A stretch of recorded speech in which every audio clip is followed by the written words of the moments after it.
You think you know these bands. You've heard the hits 1,000 times. But what you haven't seen is what happened when the lights went down. The real moments. The ones that never made the magazines. Some of these photos were buried for decades, and the stories behind them? They're the ones the history books left out.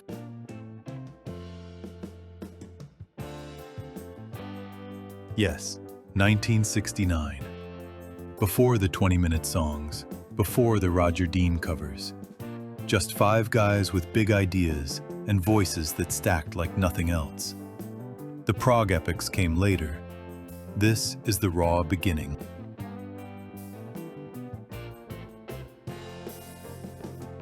Sabbath on the Street, 1970. 4 guys from Birmingham who didn't fit anywhere.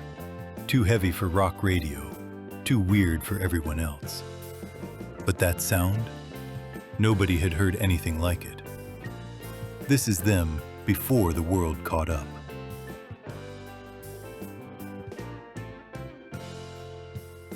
The original Elton John Trio, 1971. With Dee Murray on bass and Nigel Olsson on drums, this was the powerhouse unit that conquered America. A lean, mean rock and roll machine, the foundation for the superstar he was about to become.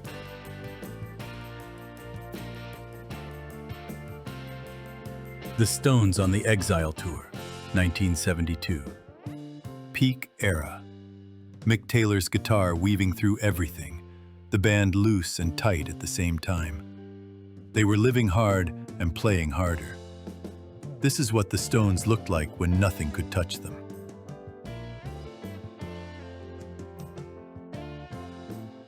The original 70s supergroup, Bad Company, in 1974. They were the first band signed to Led Zeppelin's Swan Song label. With Paul Rodgers' legendary voice and a no-frills sound, they became instant arena rock gods.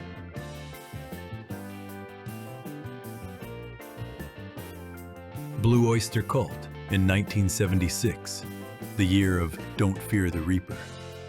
The smash hit made them stars, but they were always the thinking man's metal band. This photo captures the quirky intelligence behind their mysterious hard rock sound.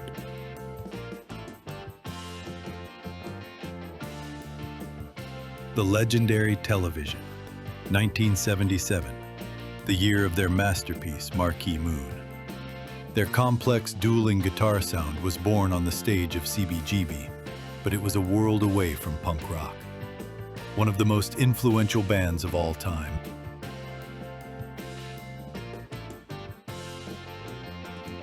Bruce Springsteen, 1978.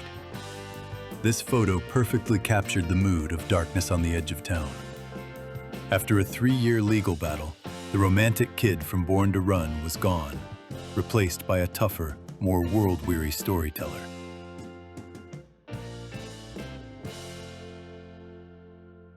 U2 with their secret weapon, producer Brian Eno, in the mid-'80s. Eno's experimental approach pushed the band to new heights, transforming their sound and turning them from a great Irish rock band into the biggest band in the world.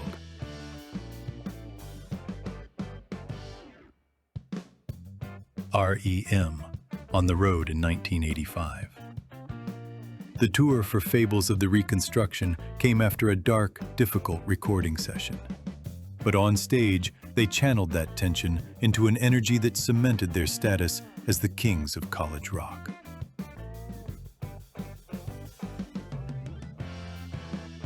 Slash, backstage at the Ritz, 1987. This televised MTV concert was the moment that launched Guns N' Roses into the stratosphere. This photo is the definition of an iconic image, capturing the calm before the storm of superstardom.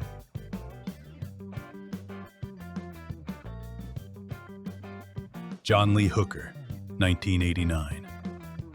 The Healer finally gave him what he'd deserved for decades. A hit album, famous guests, mainstream attention. 70-something years old and bigger than ever. The blues don't retire. Neither did he.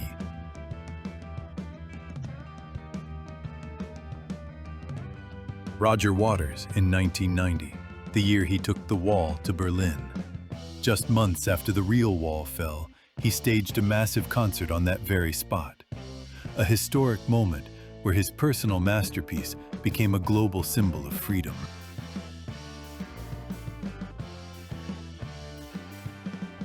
Debbie Harry, late 70s. Parallel lines turned her into a global star, but she was never just a pretty face. She built this image herself. Punk edge, Hollywood glamour, total control. The blueprint for how to do it on your own terms.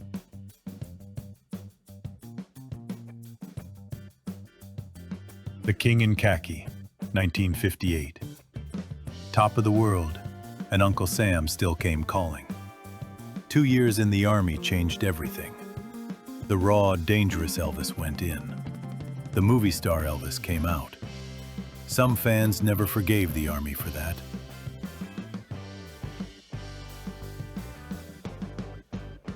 Hamburg, 1960. Leather jackets, greased hair, 8-hour sets in clubs full of sailors and drunks. This is where the Beatles learned to play, the hard way.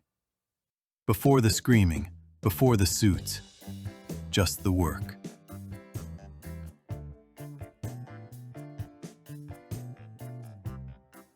Paul with the Hofner, 1964. Everyone talks about the songs, the harmonies, the haircuts. But listen to those bass lines. Melodic, moving, doing things bass wasn't supposed to do in pop music. That was Paul, quietly changing everything.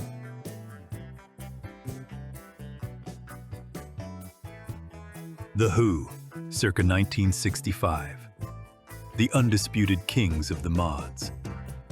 Their look was as important as their sound, and this iconic photo captures their tough, arrogant style.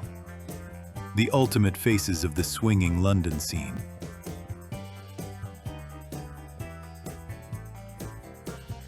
The Stones in psychedelic mode, 1967.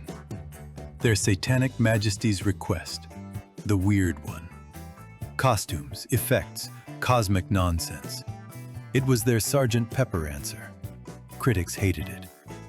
A year later, they went back to the blues and never looked back.